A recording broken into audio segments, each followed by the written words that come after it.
ఓం ఆత్మీయులారా, శ్రీమద్ భగవద్గీత ప్రథమ అధ్యాయము అర్జున విషాద యోగంలో అత్రశూర మహేశ్వాస భీమార్జున సమాయుధి యుయుధానో విరాటశ్చ ద్రుపదశ్చ మహారథః దృష్టకేతుశ్చేకితానః కాశీరాజశ్చ వీర్యవాన్ పురుజిత్ కుంతిభోజశ్చ శైభ్యశ్చ నరపుంగవః యుధామన్యుశ్చ విక్రాంత ఉత్తమౌజాశ్చ వీర్యవాన్ సౌభద్రో ద్రౌపదేయాశ్చ సర్వ ఏవ మహారథాః. 4వ శ్లోకము, 5వ శ్లోకము, 6వ శ్లోకం. ఈ శ్లోకాలను చదువుకొని కథా దృష్టితోని అర్థం తెలుసుకున్నాము. మరియు ఆధ్యాత్మిక దృష్టితో శ్రీ వేదవ్యాస భగవానుడు యొక్క అభిప్రేతమైనటువంటి సాధన చతుష్టయ సంపత్తి నిరూపణ ఈ శ్లోకాల్లో జరిగిందని మనము ఒక్కొక్క యోద్ధ యొక్క పేరులో సాధన చతుష్టయ సంపత్తిలోని ఒక్కొక్క లక్షణము అందులో నిహితమై ఉంది అని మనము చక్కగా తెలుసుకుంటూ వచ్చాము. అయితే మరొకసారి మనము సింహావలోకన న్యాయం చేత ఏ సాధనకు ఏ వీరుణ్ణి మనము గ్రహించినాము ఒకసారి చూద్దాము. యుయుధాన అని సాత్యకి యొక్క స్థానంలో మనం వివేకాన్ని తెలుసుకున్నాము. విరాట ద్రుపద అనే ఈ ఇద్దరి యోధుల యొక్క స్థానంలో విరాట అంటే అపర వైరాగ్యము, ద్రుపద అంటే పర వైరాగ్యము. అంటే సాధన చతుష్టయంలో రెండవది వైరాగ్యం చెప్పినట్లయింది. ఇక షట్ సంపత్తిలో శమము, దమము, ఉపరతి, తితిక్ష, శ్రద్ధ, సమాధానం. అందులో శమం యొక్క స్థానంలో సాధారణంగా మనో నిగ్రహానికి శమం అంటారు. విరజ్య విషయవ్రాత దోష దృష్ట్యా ముహుర్ముహు స్వలక్ష్య నియతావస్థ శమయిత్యుచ్యతే బుధైః అని జగద్గురు శంకరాచార్యుల వారు వివేక చూడమ్మలో చెప్పిన ప్రకారంగా మనో నిగ్రహంనకే శమము అని అంటారు. అయితే ఇక్కడ శమముతో పాటు మనో నిగ్రహంతో పాటు మనము జ్ఞానేంద్రియ పంచకాన్ని కూడా ఇందులోనే గ్రహించి మనస్సు చేత ఉపలక్షణంగా మనస్సు, బుద్ధి, చిత్తము, అహంకారం ఈ 4 కూడా గ్రహించినట్లయితే మొత్తము 9 అవుతాయి. అంతఃకరణ చతుష్టయము మరియు జ్ఞానేంద్రియ పంచకం మొత్తం 9. ఈ 9 శమములో గణించి 9 మంది వీరుల యొక్క పేర్లను మనం ఇక్కడ గ్రహించాలి. 1 దృష్టద్యుమ్నుడు, 2 దృష్టకేతు, 3 చేకితానుడు, 4 కాశీరాజ, 5 శైభ్యః, యుధామన్యు, 6 విక్రాంత, 7 సౌభద్రః, 8 ఉత్తమోజాశ్చ వీర్యవాన్, 9. వీళ్ళందరినీ శమములో గ్రహించినాము. అయితే వీళ్ళు కొందరిని మనము యోగ సూత్రానుసారంగా కూడా యమనియమాల్లో కూడా గ్రహించినాము. తర్వాత దమము. దమం అంటే ఇక్కడ కర్మేంద్రియ నిగ్రహం అని తెలుసుకుందాం. మనం కర్మేంద్రియాలు 5. ఆ 5 స్థానంలో ద్రౌపదేయులైనటువంటి ఉప పాండవులను గ్రహించినాము. ఇక్కడ ప్రతివింధ్యుడు, శృతసోముడు, శృతకర్మ, శతానీకుడు మరియు శృతసేనుడు ఈ 5 కర్మేంద్రియాల స్థానంలో గ్రహించి దమములో మనము లెక్కించుకోవాలి. ఇక శమము, దమము అయినాక ఉపరతి. ఈ ఉపరతి స్థానంలో కుంతి భోజుని తెలుసుకున్నాము. మరి తితిక్షా స్థానంలో పురుజిత్తును తెలుసుకున్నాము. శ్రద్ధా స్థానంలో అర్జునుడు, సమాధాన స్థానంలో భీముడు. ఈ విధంగా సమాధి షట్క సంపత్తి చెప్పినట్లయింది. ఇక ముముక్షుత్వం ఏదైతే ఉందో ఆ శ్లోకాలలో ప్రప్రథమంగా అత్ర శూరాహ, శూరా శబ్దం చేత ముముక్షుత్వాన్ని మనం గ్రహించున్నాం. ఈ విధంగా వివేకాది సాధన చతుష్టయ సంపత్తి ఈ 3 శ్లోకాల్లో సూచించినట్లయింది. ఈ 4 సాధనాలు కలవాడే మహారథి, మహారథుడు అంటే సాధకుడు అని మనము ఇంతకు పూర్వము పోయిన క్లాసులో తెలుసుకున్నాం. ఈ విధంగా సాధన చతుష్టయ సంపత్తి చెప్పినట్లయింది. ఆ తర్వాత ఇప్పుడు ఉత్తర శ్లోకానికి అవతారిక చూద్దాము. మధుసూదని టీకా చూడండి, పేజీ నంబరు 16, 23వ అంకం. యది ఏవం పరబలం అతి ప్రభూతం దృష్ట్వా భీతః అసి హంత తర్హి సంధిరేవ పరైః ఏష్యతాం కిం విగ్రహ ఆగ్రహేణ ఇది ఆచార్య అభిప్రాయం ఆశంక్య ఆహ. పాండవుల సైన్యంలో ఉన్నటువంటి వీరులు చాలా బలవంతులు, శూరాది శూరులు అని వారిని గొప్పగా చెప్తున్నావు. ఎవరంటున్నారు? ద్రోణాచార్యుడు ఈ విధంగా అంటాడేమో అని దుర్యోధనుడు ఊహించి ఉత్తర శ్లోకాన్ని ప్రవృత్తం చేస్తున్నాడు. అయితే ద్రోణాచార్యుడు ఈ విధంగా అనవచ్చు. ఏమనంటే పరబలం అతి ప్రభూతం అంటే పాండవుల యొక్క బలము చాలా గొప్పనైనది అని వారి సైన్యాన్ని చూసి నువ్వు భయపడుతున్నావు కదా. అహో అయిన దానికి మరి సంధిరేవ పరైహి ఇష్టతాం, మరి వాళ్ళతో సంధి చేసుకో కదా నీకంత భయం అనిపిస్తే. కిం విగ్రహ ఆగ్రహేణ, యుద్ధం చేయాలని ఎందుకు ఆగ్రహం చేస్తున్నావు? నువ్వు వాళ్ళంత గొప్పవాళ్ళు, అంత బలవంతులు అని నువ్వు స్తుతి చేస్తున్నావు, వాళ్ళను గొప్పగా చెప్తున్నావు అంటే నీకు వారిని చూసి భయం వేసింది. అలాంటప్పుడు సంధి చేసుకో, యుద్ధం ఎందుకు చేస్తున్నావు నువ్వు అని ఒకవేళ ద్రోణాచార్యుడు అనవచ్చునేమని ఊహించి దుర్యోధనుడే చెప్తూ ఉన్నాడు. శ్లోకం చదవండి. అస్మాకంతు విశిష్టాయే తాన్నిబోధ ద్విజోత్తమా నాయకా మమ సైన్యస్య సంజ్ఞార్థం తాన్ బ్రవీమితే. అస్మాకమితి, హే ద్విజోత్తమ అంటే ఓ బ్రాహ్మణ శ్రేష్ఠుడా, అస్మాకంతు మనవారిలోనైతే, ఎదుటివారిలోనే కాదు మనవారిలో కూడా, మన సైన్యంలో కూడా ఎవరైతే విశిష్టాహ గొప్ప గొప్ప యోధులున్నారో తాన్ వాళ్ళని గూర్చి నిబోధ తెలుసుకో, చెప్తున్నాను తెలుసుకో. మమ సైన్యస్య నా యొక్క సైన్యంలో నాయకాహ అంటే నాయకులెవరో తాన్ వాళ్ళను గూర్చి తే నీకు సంజ్ఞార్థం గుర్తు కొరకు బ్రవీమి చెప్పుచున్నాను అని శ్లోకార్థం. అంటే మన సైన్యంలో విశిష్టమైనటువంటి వీరులు ఎవరైతే ఉన్నారో వారి గురించి చెప్తున్నాను. మరి నా సైన్యంలో నాయకులు కూడా ఎవరెవరు ఉన్నారో వాళ్ళను గుర్తు కొరకు చెప్తూ ఉన్నాను, విను అంటాడు. మధుసూదని తూ శబ్దేన అంతః ఉత్పన్నం అపి భయం తిరోదదానః దృష్టతాం ఆత్మనః ద్యోతయతి. తూ శబ్దం చేత అంటే మన సైన్యమునందైతే అని తూ శబ్దం ఏదైతే వ్యావర్తక బోధకం ఉన్నదో దాని చేత ఏం తెలుస్తుందంటే అతనిలో ఉన్నటువంటి ఏదైతే భయం ఉన్నదో ఆ భయాన్ని కప్పిపెట్టి తన యొక్క దౌష్ట్యమును దుష్ప్రవర్తనను వ్యక్తం చేస్తున్నాడు అని తూ శబ్దం చెప్తుంది. ఇంకా ఏమంటున్నాడు? అస్మాకం సర్వేషాం మధ్యే, మన సంపూర్ణ కౌరవ సైన్యం ఏదైతే ఉందో మన యొక్క సైన్యము దీనిలో విశిష్టాః సర్వేభ్యః సముత్కర్ష జుషః తాన్ మయా ఉచ్యమానాన్ నిబోధ. మన సైన్యంలో విశిష్టమైనటువంటి ఎవరైతే యోధులున్నారో అటువంటి వారిని నేను చెప్తున్నాను.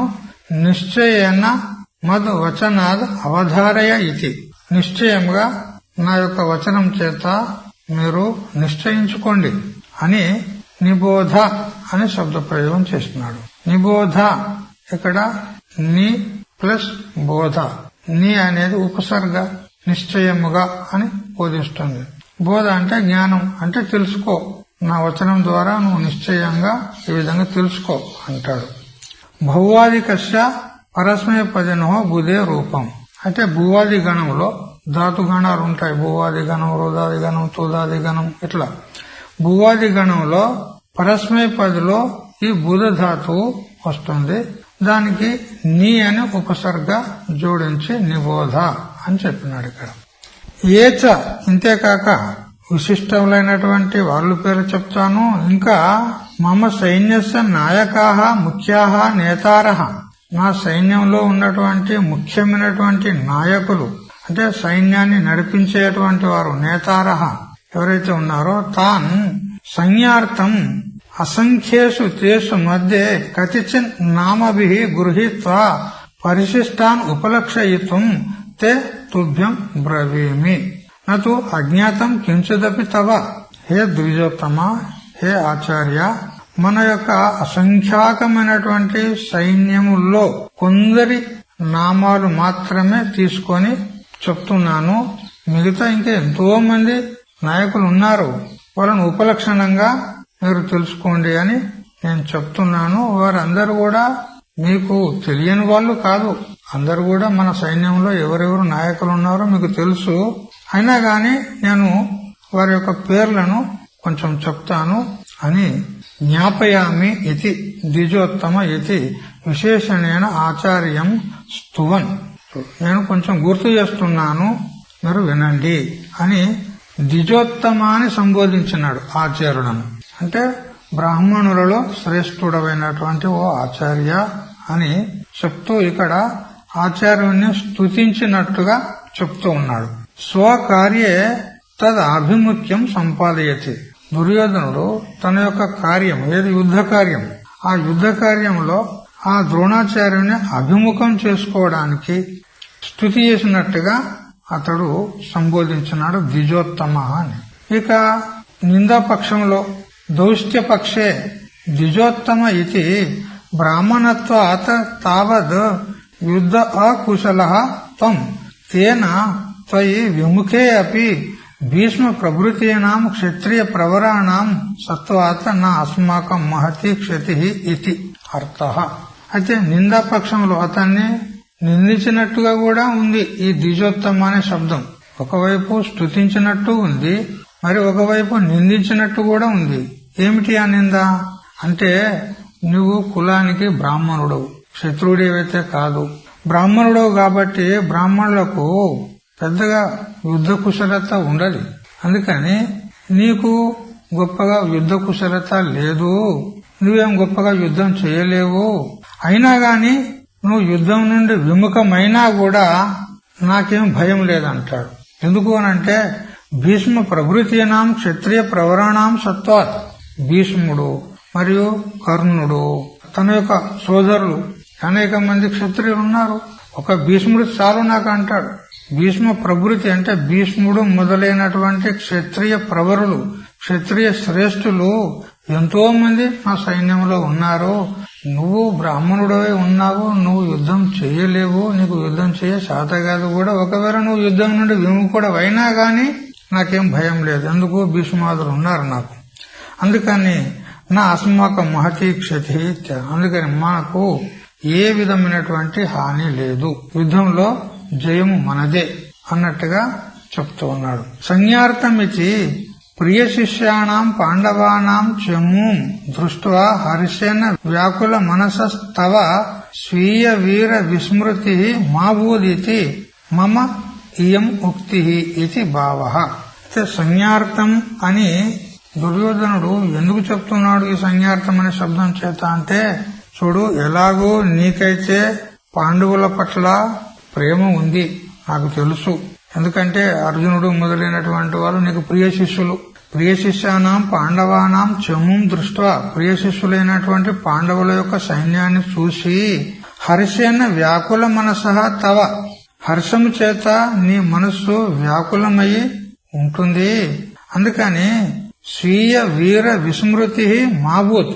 అయితే వాళ్ళలో ఉన్నటువంటి హర్ష భావన చేత, సంతోషం చేత నీ యొక్క వీరత్వాన్ని మరిచిపోయేదేమో అని సంజ్ఞార్థం పేరుకు నేను చెప్తూ ఉన్నాను అని ఈ విధంగా అన్నాడనమాట.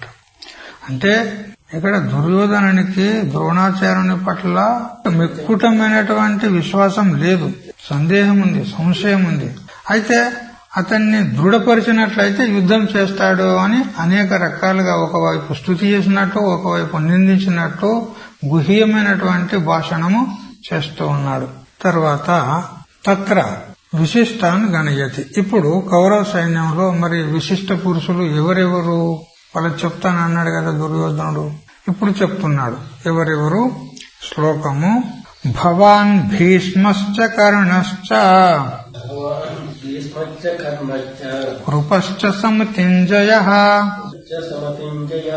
అశ్వత్థామా వికర్ణశ్చ సౌమదత్తిర్జయత్రతః. కొన్ని చోట్ల తథైవచ అని ఉంటుంది, ఇక్కడ జయద్రతః అని ఉంది, పాఠాంతరం ఉంది. రెండు కూడా చలమణిలో ఉన్నాయి. ఇక్కడ ప్రప్రథమంగా ఎవరి పేరు తీసుకుంటుండు? భవాన్ అంటే మీరు, మా ఎదుట ఉన్నటువంటి మీరు.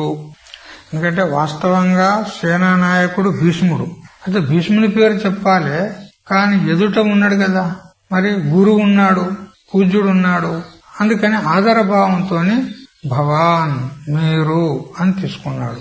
అంటే ద్రోణాచార్యుడు అనేటువంటి మీరు.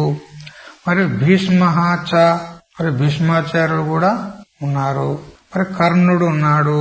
అయితే భీష్మాచార్యుని తర్వాత కృపాచార్యుని పేరు తీసుకోవాలి, ఎందుకంటే కులగురువు కదా. కానీ దుర్యోధనునికి కృపాచార్యుని కంటే కర్ణుని యందు ఎక్కువ విశ్వాసం, అతని పేరు తీసుకున్నాడు. మరి అతని పేరు తీసుకుంటే కృపాచార్యునికి కోపం వస్తుందేమో అనుకొని ఆ కృపాచార్యునికి ఒక విశేషణం పెట్టినాడు, సమితింజయ అన్నాడు. సమితి అంటే యుద్ధం, అంటే యుద్ధములో జయమును పొందేటువంటి సమర్థుడు కృపాచార్యుడు అని ఈ విధంగా కృపాచార్యునికి విశేషణం ఇచ్చినాడు. అంటే కృపాచార్యుని కోపం వస్తుందేమో, ఆ కోపాన్ని చల్లార్చాలి అని అతని విశేషణం ఇచ్చి చెప్తున్నాడు. ఇక తర్వాత నాయకులలో ఎవరెవరు? అశ్వత్థామ. ఇక్కడ మొట్టమొదలు అశ్వత్థామ పేరు తీసుకున్నాడు నాయకులలో, వికర్ణుని కంటే మొదలు. వికర్ణుడు దుర్యోధనుని యొక్క తమ్ముడు. అయితే మరి అశ్వత్థామ పేరు ఎందుకు తీసుకున్నాడు అని అంటే ద్రోణాచార్యులకు ప్రసన్నతను చేకూర్చే కోసం, అంటే నా కుమారుని పేరు తీసుకున్నాడు నాయకులలో మొట్టమొదలు అని అతనికి ప్రసన్నతను కలిగించడానికి అశ్వత్థామ అని పేరు తీసుకున్నాడు. తర్వాత వికర్ణ, మరి సౌమదత్తి, సోమదత్తుని యొక్క కుమారుడు సౌమదత్తుడు. మరియు జయద్రథుడు దుర్యోధనాదులకు బావ సైంధవుడు, సింధు దేశపు రాజు. ఇప్పుడు మనము ఆఫ్ఘనిస్తాన్ అని చెప్పుకుంటాం కదా, అది. ఈ విధంగా విశిష్టమైనటువంటి యోధులు ద్రోణాచార్యుడు, భీష్ముడు, కర్ణుడు మరియు కృపాచార్యుడు. మరియు ముఖ్యమైనటువంటి నాయకులు అశ్వత్థామ, వికర్ణుడు, సౌమదత్తి మరియు జయద్రథుడు. 8 మంది పేర్లు తీసుకున్నాడు ఇక్కడ. ద్రోణాచార్యుడు 1, భీష్ముడు 2, కర్ణుడు 3, కృపాచార్యుడు 4. మరి ఉత్తరార్ధంలో 4, అశ్వత్థామ, వికర్ణ, సౌమదత్తి, జయద్రథ. మొత్తం 8 మంది పేర్లు తీసుకున్నాడు. భవాన్ అంటే మీరు, అంటే ద్రోణ, ద్రోణాచార్యులు, భీష్మ, కర్ణ, కృపః చ. అయితే కృపాచార్యులకు ఒక విశేషణం పెట్టినాడు, సమితిం జయ. సమితిం అంటే సంగ్రామం, జయతి ఇది సమితిం జయ ఇది కృప విశేషణం. కృపాచార్యులకు విశేషణంగా సంగ్రామంలో, యుద్ధంలో జయమును పొందే సమర్థుడు కాబట్టి సమితిం జయ అని కృపాచార్యునికి విశేషణం ఇచ్చినాడు. ఎందుకు విశేషణం చెప్పవలసి వచ్చింది? మిగతా వాళ్ళకేం విశేషణాలు పెట్టలే, కృపాచార్యునికే విశేషణం పెట్టిండు. అంటే కర్ణాద్ అనంతరం గణ్యమానత్వేన తస్య కోపం ఆశంక్య తన్నిరాసార్థం. కర్ణుని తర్వాత తీసుకున్నాడు కృపాచార్యుని పేరు. వాస్తవంగా భీష్మాచార్యుల తర్వాత తీసుకోవాలి, ఎందుకంటే కులగురువు కాబట్టి. కర్ణుని తర్వాత తీసుకునేసరికి కృపాచార్యులకు కోపం వస్తుందేమని చెప్పి అతని కోపాన్ని శాంతింపజేయడానికి తన నిరాశార్థం సమితింజయ అని విశేషణం ఇచ్చి చెప్పినారన్నమాట. ఏతే 4, ఈ 4 ద్రోణాచార్యుడు, భీష్ముడు, కర్ణుడు, కృపాచార్యుడు, వీరు సర్వతః విశిష్టాః. వీరు అన్ని విధాల శ్రేష్ఠులే. అన్ని యుద్ధ కళల లోపల కూడా శ్రేష్ఠులున్నారు. వాళ్ళు అనేక రకాల యుద్ధాలు చేస్తారు కదా, అస్త్ర విద్య చేస్తారు, గదా యుద్ధం చేస్తారు, కత్తి ఖడ్గ యుద్ధం చేస్తారు, బాల అంటే ఈటెలతో యుద్ధం చేస్తారు. అన్ని యుద్ధాల లోపల వీళ్ళు విశిష్టమైనటువంటి నేర్పరులు అన్నమాట. ఇక నాయకాన్ గణయతి. ఇక ముఖ్యమైన నాయకులు ఎవరు కౌరవ సైన్యంలో అంటే అశ్వత్థామ. ఎవరు వీళ్ళు? ద్రోణపుత్ర, ద్రోణాచార్యుని యొక్క కుమారుడు అశ్వత్థామ. మరియు భీష్మాపేక్షయా ఆచార్యస్య ప్రథమ గణనవత్ వికర్ణాద్యపేక్షయా తత్పుత్రస్య ప్రథమ గణనం ఆచార్య పరితోషార్థం. సేనానాయకుడైనటువంటి భీష్ముని యొక్క పేరును మొదట తీసుకోవలసిన చోట భవాన్ అంటూ ద్రోణాచార్యులను పేరు తీసుకున్నాడు. ఎందుకు?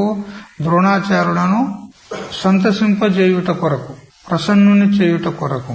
అట్లే ఇక్కడ వికర్ణుని కంటే మొదలు అశ్వత్థామ పేరు ఎందుకు తీసుకున్నాడు అనంటే అది కూడా ద్రోణాచార్యులకు పరితోషార్థం, అంటే అతన్ని సంతృప్తి పరుచుట కొరకు తీసుకున్నాడు.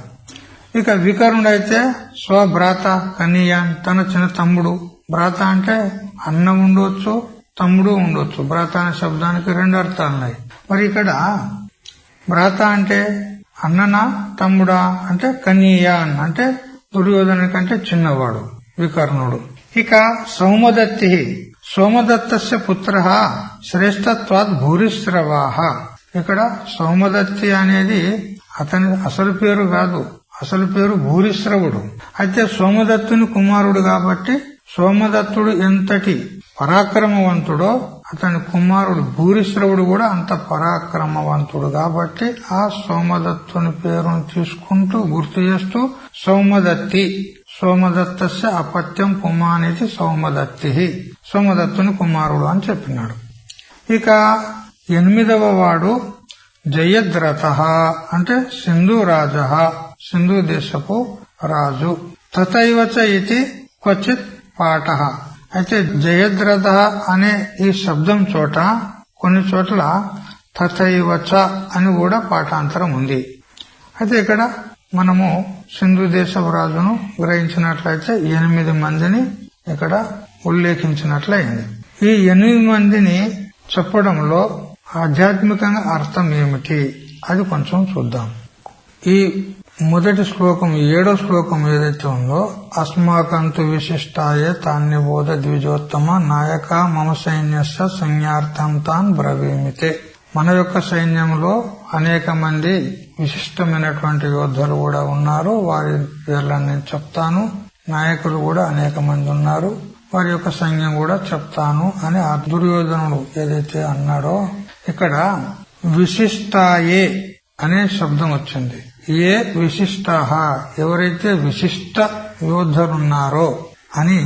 ఈ విశిష్ట అనే శబ్దానికి అర్థం ఏమిటి అంటే చూడు, ఆకాశము అంతటా వ్యాపించి ఉంది, బ్రహ్మాండమంతా కూడా ఆకాశం వ్యాపించి. ఎందుకంటే మొట్టమొదటి భూతం ఆకాశం, ఆ ఆకాశం తర్వాతనే వాయువాది భూతాలు ఉత్పన్నమైనవి. అంటే ఈ అన్ని భూతాలకు కారణము ఆకాశం. కారణం ఏది ఉంటుందో కార్యంలో అంతటా వ్యాపించి ఉంటుంది. ఇది నియమం ఉంది. ఏ విధంగా మట్టితో తయారు చేయబడినటువంటి కుండలో సంపూర్ణంగా మట్టే వ్యాపించి ఉంటుంది, అదే విధంగా ఆకాశము అంతటా వ్యాపించి ఉంటుంది. అయితే ఆ ఆకాశంలోనే మనము ఒక ఘటం పెట్టినాం. ఇక్కడ ఇదంతా ఆకాశమే కదా. ఈ ఆకాశంలో ఒక ఘటం పెట్టినాం, ఇక్కడ కుండ, ఒక కడవ. ఆ కడవలో కూడా ఆకాశం ఉంది కదా. ఇప్పుడు ఆ ఘటంలో ఉన్నటువంటి ఆకాశానికి ఏమంటాం మనం? ఘటాకాశము అంటాం. బయట ఉన్నటువంటి దానికి మహాకాశం అంటాం. ఈ ఘటాకాశానికే మరొక శబ్దం చేత కూడా చెప్పొచ్చు. ఏమనంటే ఘట విశిష్ట ఆకాశము అని కూడా చెప్పొచ్చు, లేదా ఘటోపాధిక ఆకాశము అని ఈ విధంగా కూడా చెప్పొచ్చు. ఇప్పుడు ఘట విశిష్ట ఆకాశం అని చెప్పడం చేత విశిష్ట శబ్దానికి ఏమని అర్థం చేయాలి ఇక్కడ అంటే ఘటము ఎంత మర్యాదితమై ఉందో అంతనే ఆకాశానికి ఘట విశిష్ట ఆకాశం అంటాము. అంటే ఘటము చేత మర్యాదితమైనటువంటిది, ఘటము చేత పరిచ్ఛిన్నమైనటువంటిది. అంటే వ్యాపక ఆకాశం నుంచి వేరు చేసి ఇంతనే ఆకాశం, ఘటం ఎంత ఉన్నదో అంతనే ఆకాశం ఉంది అని ఆ ఘటము అనే ఉపాధి ఆ ఘటంలో ఉన్న ఆకాశాన్ని చూపెడుతుంది. అంటే ఆ ఆకాశాన్ని పరిచ్ఛిన్నం చేసింది ఘటం. ఆకాశాన్ని ఏం చేసింది? పరిచ్ఛిన్నం చేసింది, మర్యాదితం చేసింది, సీమితం చేసింది. ఇది పరిచ్ఛిన్న ఆకాశం, దీనికే విశిష్ట ఆకాశం అంటాము. అంటే విశిష్ట శబ్దానికి అర్థం ఏంటంటే పరిచ్ఛిన్నము అని అర్థం. మొదలు శబ్దార్థం తెలుసుకో, దాని భావం ఏంది ఇప్పుడు తెలుసుకుందాం. విశిష్టం ఏది ఉంటుందో అది పరిచ్ఛిన్నమే ఉంటది. అయితే ఇక్కడ విశిష్ట శబ్దానికి అర్థమైంది శ్లోకంలో. ఇక్కడ విశిష్టమైనటువంటి యోద్ధుల పేర్లు చెప్తున్నాను అన్నాడు అంటే పరిచ్ఛిన్నమైనటువంటి వారు అని అర్థం. ఇక్కడ ఎవరి పేరైతే చెప్పబోతున్నాడో ఇప్పుడు వాళ్ళు పరిచ్ఛిన్నమైనటువంటి వాళ్ళే అని అర్థం. పెద్ద గొప్పలు కాదు, పెద్ద వ్యాపకములు కాదు అని అర్థం. పరిచ్ఛిన్నులు అంటే ఎలా చెప్తున్నారు మీరు అంటే ఇహలోక ధనాది తథా స్వర్గ బ్రహ్మలోకాది పరిచ్ఛిన్న ఫలాకాంక్షిణ. పరిచ్ఛిన్నులని ఎందుకు అంటున్నామంటే వాళ్ళు వీరత్వంలో శూరత్వంలో తక్కువలని మేము అనడం లేదు. మరి పరిచ్ఛిన్నులని ఎందుకు అంటున్నారు అంటే ఇహలోక సంబంధమైన పరలోక సంబంధమైనటువంటి ఫలాలను కోరేవారే గాని మోక్షకాంక్షలు మాత్రం కాదు వీళ్ళు. అందుకని విశిష్టులు అంటే పరిచ్ఛిన్నమైన వాళ్ళు అంటే పరిమిత బుద్ధి గల వాళ్ళు అని చెప్పినట్లయింది. ఎందుకంటే వ్యాపకమైనటువంటి బ్రహ్మస్వరూపమైనటువంటి మోక్షాన్ని వదిలిపెట్టి పరిచ్ఛిన్నమైన లోకలోకాంతరాల భోగాలు కోరదారు వీళ్ళు. దుర్యోధనుడు అటువంటి వాడే, మరి అతని పక్షంలో ఉన్న వాళ్ళు కూడా అటువంటి వాళ్ళే. అందరూ కూడా పరిచ్ఛిన్న బుద్ధి అంటే ఇహలోక సంబంధమైన భోగభాగ్యాలు లేదా పరలోక సంబంధమైనటువంటి భోగభాగ్యాలను కోరేవారే గాని వ్యాపకమైనటువంటి బ్రహ్మస్వరూప మోక్షకాంక్షలు మాత్రము కాదు. అందువల్ల వీళ్ళు విశిష్టులు అంటే పరిచ్ఛిన్న బుద్ధి గలవాళ్ళు అని చెప్పినట్లే. ఇక నాయక అనే శబ్దం చేత ముఖ్యమైనటువంటి నేతార అంటే సైన్యాన్ని నడిపించే వాళ్ళు అని అర్థం. అయితే ఇక్కడ మరొక అర్థం కూడా నిష్పన్నమైతుంది. ఏమిటి అంటే న ప్లస్ ఆయకాహ నాయకాహ సవర్ణ దీర్ఘ సంధ్య అయింది. ఇక్కడ నా ఆయకాహ అంటే ఆయకాహ అంటే సహాయకాహ, ఆయక అంటే సహాయకాహ, నా అంటే నాకు వీరు ఉపయోగపడేవారు కాదు అని చెప్పినట్లయింది. వాని ముఖత స్వయంగా దుర్యోధనుడు వాని ముఖం నుండే వీళ్ళంతా నాకు ఉపయోగపడేటోళ్ళు కాదు అని చెప్పినట్లయింది. అంటే వీళ్ళు నా విజయానికి కారకులు కాదు అని చెప్పినట్లయింది. చూసారా, వాని ముఖంతోనే వాడే వాని యొక్క అపజయాన్ని చెప్పుకుంటున్నాడు. ఇక్కడ వీళ్ళంతా పరిచ్ఛిన్న బుద్ధి గల వాళ్ళు, నాకేం ఉపయోగపడే వాళ్ళు కాదు. నా ఆయకాహ అంటే సహాయకాహ నా, వీళ్ళు నాకు సహాయకులు గారు, వీళ్ళు నాకు ఉపయోగపడే వాళ్ళు కారు. ఉపయోగిన నా భవంతి ఇత్యర్థ, ఉపయోగులు కాదు నాకు. సంజ్ఞార్థం అంటే సంజ్ఞా ఏ ప్రయోజనం నా సంజ్ఞా మాత్రం, ఏదో పేరుకు మాత్రం చెప్తున్నా కానీ పెద్ద ఉపయోగం లేదు అంటాడు. అదే లెక్కకు మాత్రం ఉన్నారు. నా దగ్గర 11 అక్షయగణాల సైన్యం ఉన్నది, కానీ వీళ్ళంతా ఎటువంటి వాళ్ళు అంటే పరిచ్ఛిన్న బుద్ధి గల వాళ్ళు, నాకు ఉపయోగపడినటువంటి వాళ్ళు, పేరుకు మాత్రమే ఉన్నారు అని దుర్యోధన దృష్టి లోపల వీళ్ళంతా గొప్పోళ్లే. కానీ భవిష్యత్ దృష్టిలో వీళ్ళందరూ ఏమైనా ఉపయోగపడ్డారా? ఎవడు కూడా ఉపయోగపడలేదు అని ఈ విధంగా వాని నోటి నుంచే వాడే పలుకుతున్నాడు. వాని యొక్క అపజయాన్ని వాడే చెప్పుకుంటున్నట్టు ఉంది ఇక్కడ. సరే, ఇప్పుడు 8వ శ్లోకానికి ఆధ్యాత్మిక అర్థం చూద్దాము.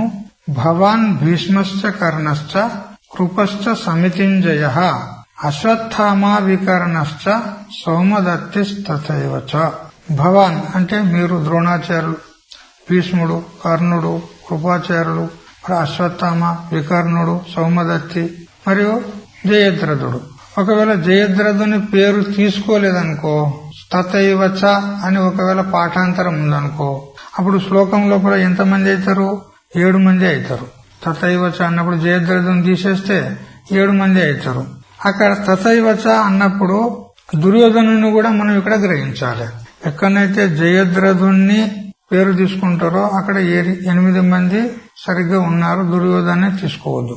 ఒకవేళ జయద్రథుని పేరు తీసుకోక తథైవ చ అని పెట్టినట్లయితే శ్లోకంలో 7 మంది ఉంటారు, అందులో మనము దుర్యోధను కూడా కలుపుకుంటే మొత్తం 8 మంది అవుతారు. అంటే ఇక్కడ 8 మందిని చెప్పేది ఉన్నది.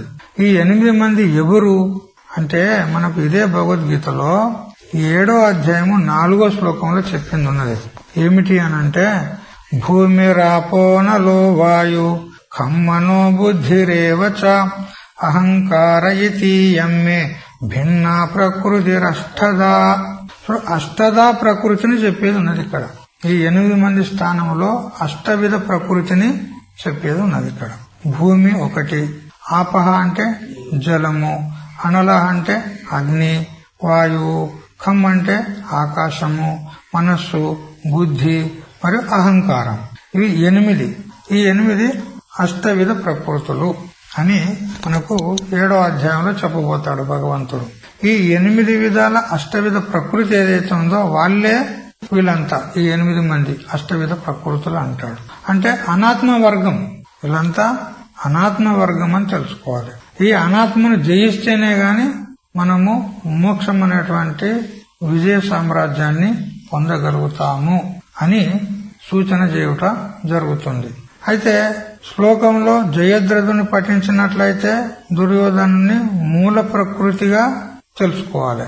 దుర్యోధనుని ఎందుకంటే ఇవి అష్టవిధ ప్రకృతులు ఏవైతే ఉన్నాయో ఇవి కార్యములు, వీటికి కారణం మూల ప్రకృతి అంటే అవిద్య లేదా మాయ. ఆ మూల ప్రకృతి స్థానంలో మనము దుర్యోధనుణ్ణి తీసుకోవాలి. ఎప్పుడు జయద్రథుణ్ణి పఠించినట్లయితే శ్లోకంలోనే 8 మంది జయద్రథంతో పూర్తి అయిందనుకో, అప్పుడు దుర్యోధనుని పృథక్గా మూల ప్రకృతిగా తెలుసుకోవాలి. ఒకవేళ జయద్రథుణ్ణి పఠించక పాఠాంతరంతో తథైవచ అన్నాడనుకో, అప్పుడు అష్టవిధ ప్రకృతిలోనే దుర్యోధను కూడా తీసుకోవాలి అని ఇక్కడ మనం గమనించాలి. ఇక్కడ దుర్యోధనుడు రాజస అహంకారం, తామస అహంకారం ధృతరాష్ట్రుడు, సాత్విక అహంకారం పాండవులు. అయితే క్రియ యుద్ధము ఎవని నిమిత్తంతోని ఇక్కడ ప్రారంభమైంది? యుద్ధం పాండవుల నిమిత్తంతోనా? ఎవరితోని?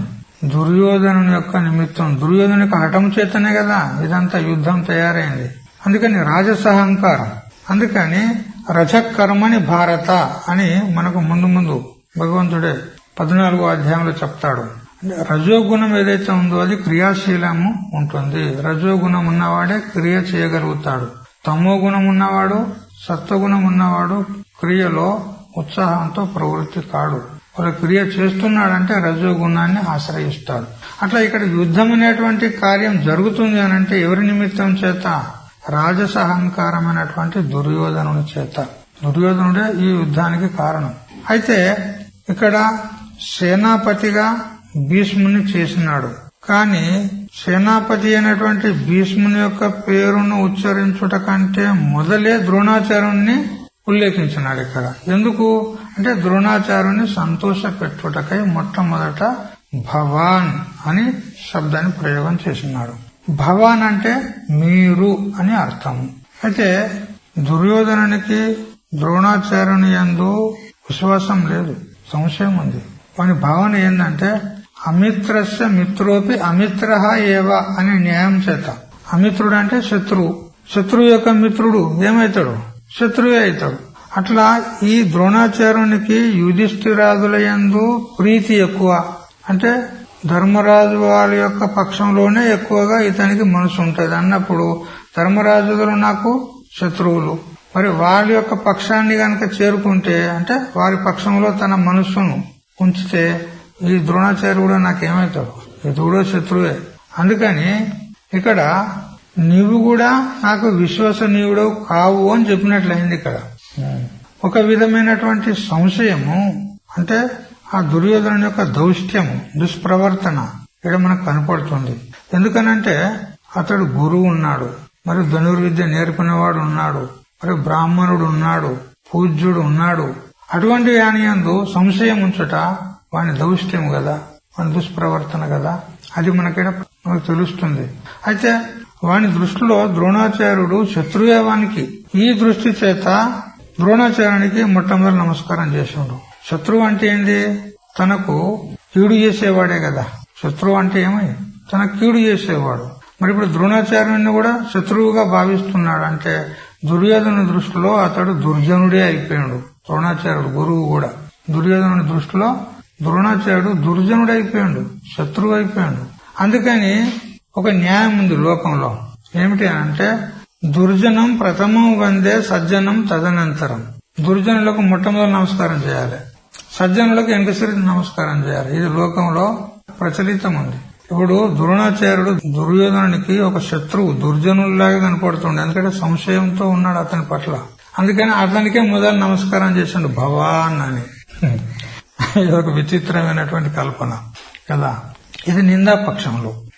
ఇక ఆదర పక్షంలో భవాన్ అని అతన్ని సంబోధిస్తూ మీరు నాకు గురువులు ఉన్నారు అన్నట్లు కూడా చెప్పినట్లయింది. మీ గురువులు కాబట్టి, ఆదరణీయులు కాబట్టి మొట్టమొదటి మీకు నమస్కారం చేస్తున్నా అని స్తుతి పక్షంలో చెప్పినట్లయింది. నిందా పక్షంలోనేమో అమిత్రస్య మిత్ర అమిత్ర ఏవ అనేటువంటి న్యాయం చేత అతనికి శత్రువుగానే అతని భావన ఉంది దుర్యోధనునికి. సరే, ఇప్పుడు శ్లోకంలో భవాన్ అన్నాడు కదా. భవాన్ అంటే ఈ శబ్దము భూధాతువుతో ఏర్పడింది. భవాన్ భూ సత్తాయం, భూ అంటే భూమి కదా, పృథివీ. అందుకని భవాన్ అంటే ఈ అష్టవిధ ప్రకృతిలో మొట్టమొదటి ప్రకృతి భూమి. ద్రోణాచార్యంతో భూమి అని తెలుసుకోవాలి. ఇక్కడ భూమి అని మొదటి ప్రకృతి. ఇక భీష్మ, కర్ణ, కృపాచార్య ఇట్లా తీసుకున్నాడు కదా. ఏతే విశిష్టాహ అన్నాడు. వీళ్ళందరూ విశిష్టులైనటువంటి వాళ్ళు మొట్టమొదటి వాడు నీవు. ఎందుకు? నువ్వు గురుత్వాద ఆధారార్థం. నువ్వు గురువు ఉన్నావు కాబట్టి ఆదరపూర్వకంగా నీ పేరు తీసుకుంటున్నా అని చెప్పినట్లయింది ఇక్కడ. ఇక అశ్వత్థామ, వికర్ణ, సమదత్తి వీళ్ళందరూ నాయకులు ఉన్నారు. వాళ్ళ మొట్టమొదటి గురుపుత్రుడైన అశ్వత్థామ పేరు తీసుకున్నాడు. ఎందుకంటే గురువునకు కొంచెం ప్రీతి కలిగించాలి అని ఈ విధంగా ఆధారార్థం చేత తీసుకున్నాడు. అయితే భూ శబ్దం ఏదైతే ఉందో పృథివీ, భూసత్తాయం ధాతువు తీసుకోకుండా భూ శబ్దం తీసుకుందాం.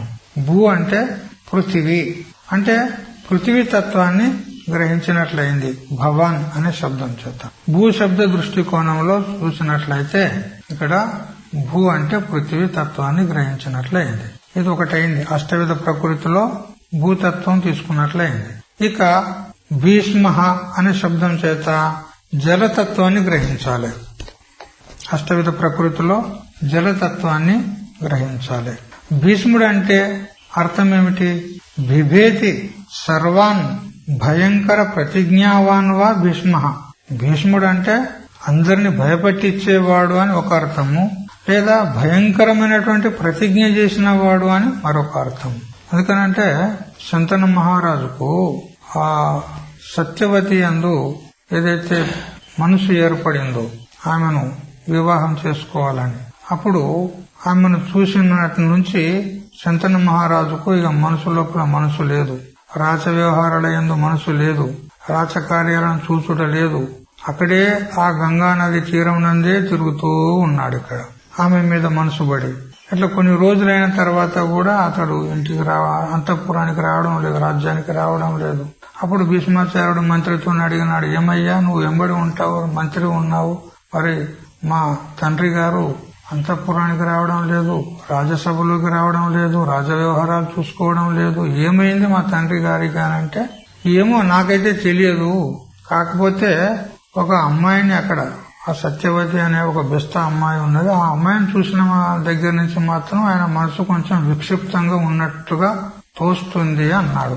అది గమనించినాడు భీష్మాచార్యులు. ఓహో, అయితే ఆ అమ్మగారి గురించి మా నాన్నగారు విక్షిప్తుడైందా అని చెప్పి ఆ సత్యవతి తండ్రి దగ్గరికి, దాశరాజు దగ్గరికి పోతాడు. పోయి, హే దాశరాజా చూడు, నీవు నీ కుమార్తెను మా తండ్రి గారికి ఇవ్వండి అంటే దశరథు కూడా సంతోషపడ్డాడు. ఎందుకనంటే రాజకులంలో పోతుంది నా బిడ్డ అనుకున్నాడు. సరే అని ఒప్పుకున్నాడు. కానీ ఒక షరతు అన్నాడు. ఏమిటి అనంటే, ఇప్పుడు శంతను మహారాజుకు నువ్వు మొదటి పుత్రుడు, గంగాదేవి ద్వారా కలిగినటువంటి గాంగేయుడు నువ్వు, అంటే నువ్వు మొదటి కుమారుడవే అవుతావు. మరి ముందు ముందు కూడా ఉత్తరాధికారి, రాజ్యాన్ని ఏలేటువంటి రాజు నువ్వే అవుతావు. నా కుమార్తెకు ఏం లాభం, అందుకని నాకు సంకోచం ఉంది అంటాడు. అప్పుడు ఆయన అంటాడు, చూడు, నీ యొక్క కుమార్తెకు కలిగిన సంతానానికే నేను రాజ్యం అప్పచెప్తా, నాకు అవసరం లేదు, నీకు ప్రతిజ్ఞ చేస్తున్నా, నేను మాట ఇస్తున్నా అంటాడు. అప్పుడు ఆయన అంటాడు, నీవు ఒకవేళ రాజ్యాధిపత్యాన్ని స్వీకరించకున్నా గాని నీకు కలిగే సంతానం కూడా ఉంటుంది కదా మున్ముందు, మరి వాళ్ళు తిరగబడితే అప్పుడు ఎట్లా అని అంటే, అప్పుడు ఇక ప్రతిజ్ఞ చేస్తాడు, నేను వివాహమే చేసుకోను అని భీష్మ ప్రతిజ్ఞ, భయంకరమైన ప్రతిజ్ఞ చేస్తాడు. ఆ జీవితం నేను బ్రహ్మచారిగానే ఉంటాను అంటే, ఇప్పుడు ఇతడైతే నాకు రాజ్యం వద్దు నేను ప్రతిజ్ఞ చేస్తున్నా అని చెప్పినాడు, తనకు కలిగే సంతానం కూడా పెళ్లి చేసుకోకపోతే సంతానం ఎక్కడి నుంచి వస్తుంది? అప్పుడు ఆ సత్యవతి సంతానానికే రాజ్యాధిపత్యము చేకూరుతుంది అనేటువంటి విశ్వాసం కలిగి దాసరాజు సత్యవతిని సంతన మహారాజుకి ఇచ్చి పెళ్లి చేస్తున్నాడు. ఇది అతడు తీసుకున్నటువంటి భయంకర ప్రతిజ్ఞ. నేను ఆ జీవితం బ్రహ్మచారిగానే ఉంటాను, మరియు ఈ కౌరవ రాజ్యానికి ఎవరైతే ఆ పీఠం మీద కూర్చుంటారో వారిని, వారి యొక్క రాజ్యాన్ని ఎల్లప్పుడూ నేను కాపాడుతూ ఉంటాను అని కూడా ప్రతిజ్ఞ చేసినాడు.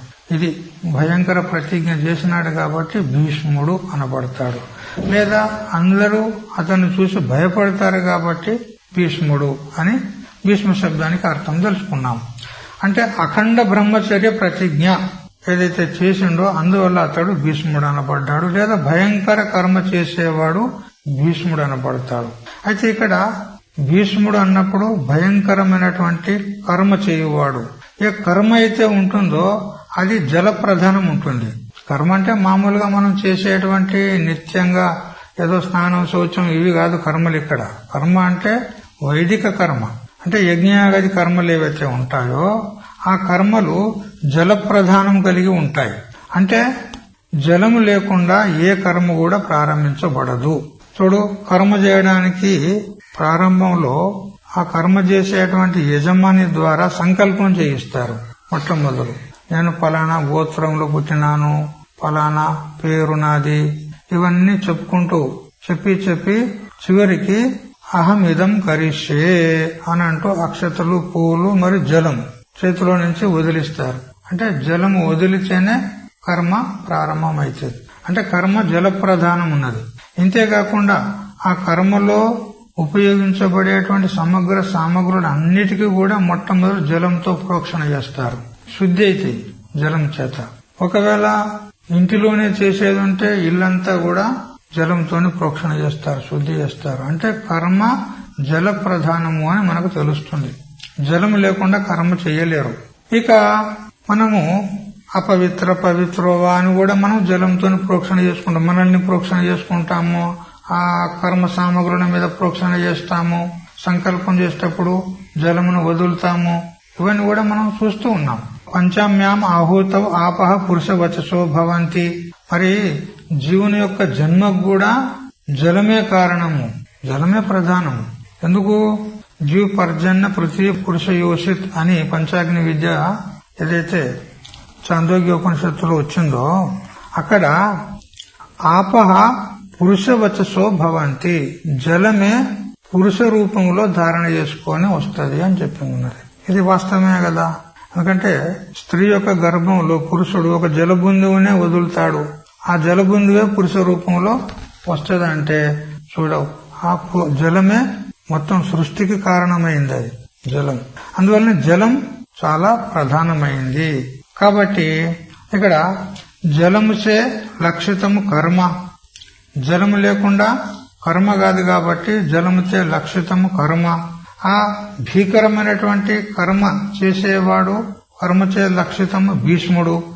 కావున ఇక్కడ భీష్మ శబ్దం చేత జలమునకు వాచకము. అంటే భీష్ముడు అంటే జలతత్వం అని తెలుసుకోవాలి. భీష్ముడు పవిత్రుడు, అట్లా భయంకర ప్రతిజ్ఞ గలవాడు కూడా. అదే విధంగా జలము కూడా పవిత్రమైంది. ఎందుకు? అపవిత్ర పవిత్రవాని జలంతోనే మనం ప్రోక్షణం చేసుకుంటామంటే మనల్ని పవిత్రుల్ని చేస్తుందనే కదా మనం జలమును ప్రోక్షణ చేసుకుంటాం. మరి మనల్ని పవిత్రం చేసేటువంటి జలం ఎంత పవిత్రం ఉండాలి? అవును కదా. మనల్ని పవిత్రం చేసే జలము అది ఎంత పవిత్రం ఉండాలి. అందుకని జలం పవిత్రమైంది. మరియు భీష్ముడు కూడా పవిత్రుడు. ఎందుకంటే అతనికి ఏ విధమైనటువంటి దోషము తెలియదు, జన్మతః ఏ విధమైనటువంటి దోషము తెలియదు, పవిత్రుడున్నాడు. మరి భయంకర ప్రతిజ్ఞ గలవాడు ఉన్నాడు. అట్లే జలం కూడా శుద్ధమున్నది, పవిత్రమైంది. మరి భయంకర స్వరూపం గలది కూడా జలము. ఎందుకంటే జలం ప్రవహించిందంటే మొత్తం చెట్లు చేమలు ఆ భవనాల కాంచి లేపుకొని పోతుంది. మనం చూస్తూ ఉంటాం అప్పుడప్పుడు ఆ టీవీలలో. ఆ జల ప్రవాహంతో భవనాలు సైతం లేచిపోతాయి. మరి భయంకరమైంది కూడా జలం. ఏ విధంగా భీష్ముడు పవిత్రుడు భయంకరమైన వాడో జలం కూడా పవిత్రమైంది భయంకరమైంది కూడా ప్రవాహ రూపం చేత. అందువల్ల భీష్మ శబ్దం చేత జలతత్వాన్ని గ్రహించాలి. అష్టవిధ ప్రకృతిలో జలతత్వాన్ని గ్రహించాలి అని తెలుసుకున్నాము. ఇంకా అష్టవిధ ప్రకృతిలో 2 తెలుసుకున్నాం మనం. ఇంకా 6 తత్వాలున్నాయి. అవి ఎవరెవరి స్థానంలో ఏ ఏ తత్వాన్ని తెలుసుకోవాలి ఆ విషయాన్ని మనం రేపు తెలుసుకుందాం. హరి ఓం తత్సత్. ఓం సహనావతు సహనౌ భునక్తు సహ వీర్యం కరవావహై తేజస్వినావధీతమస్తు మా విద్విషావహై. ఓం శాంతి శాంతి శాంతి.